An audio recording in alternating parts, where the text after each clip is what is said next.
dressed in a bathrobe.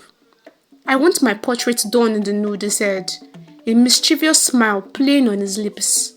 It was a scorching Tuesday afternoon in Lagos, the kind that makes you question your life choices. I was stuck in the relentless traffic, my canvases clutched tightly as I weaved through cars, trying to showcase my artworks to uninterested drivers. My rent was due in a week, and I was desperate. The life of an unrecognized artist was a constant hustle, and Lagos didn't make it any easier. As I moved from car to car, I could feel the familiar unwelcome stares. Men offering to help me in exchange for my number had become a routine, and I was tired of their empty promises. I had stopped giving out my number after a late night call from a man's wife, accusing me of things I hadn't even thought of. A minute for a quick shout out to these amazing viewers. Thank you for leaving this positive comment. It really makes my day and keeps me going. And to get a chance for a shout out like this, just leave behind a positive comment and I will be sure to give you a shout out in the next video.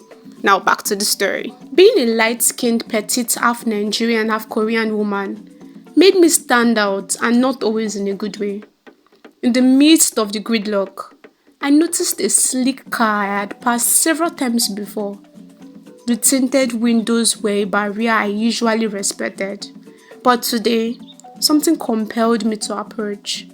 The window rolled down, revealing a handsome brown-skinned man with a disarming smile.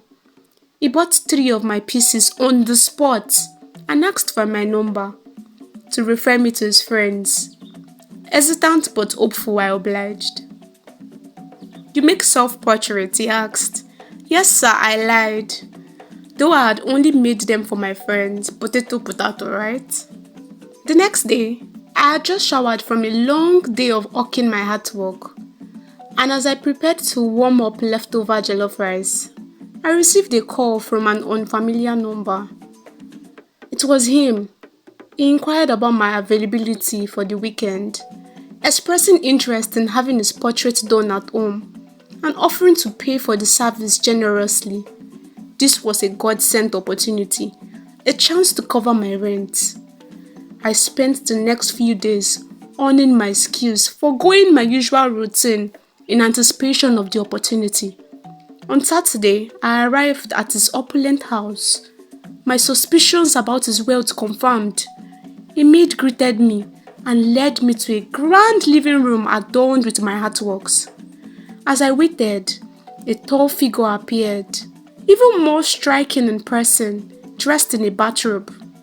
"I want my portrait done in the nude," he said, a mischievous smile playing on his lips. His request took me aback. My heart raced, torn between professional decorum and the peculiar situation. Sure," I managed to say.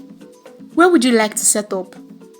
He guided me to a spacious sunlit studio, filled with art pieces as he disrobed. I focused, determined to handle this professionally. Throughout the session, he engaged me in conversations, his piercing gaze never wavering. He asked about my life, my heart, and my struggles in Lagos. "You are incredibly talented," he said. "You deserve recognition." Flattered, yet cautious, I wondered if his interest was purely professional. But his sincerity mixed with a hint of danger intrigued me. When I finished, he scrutinized the portrait, then nodded in approval. "It's perfect. I knew you were the right person for this." He paid me generously, more than enough to cover my rent, and insisted on driving me home. As we navigated the bustling streets, he continued to probe into my aspirations and challenges. By the time we reached my modest apartment, I felt an unexpected connection with him. "Thank you for today," he said, handing me a card.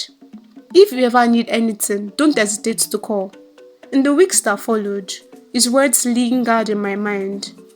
I continued to hustle my heart on the streets, but something had changed. I felt a renewed sense of purpose, driven by the desire to prove myself and perhaps see him again under different circumstances. Life as a single girl in Lagos was a constant struggle, but it was also full of unexpected opportunities and encounters that made every day an adventure. Thanks for listening to the story, guys. Tell me in the comments if you were in this artist's situation, would you have done that portrait or would you have just walked away and kept your morals despite the fact you'll be kicked out for no rent? I'm very curious to know what your answers would be, so please leave them in the comment section. As always, see you in my next video. Bye, besties.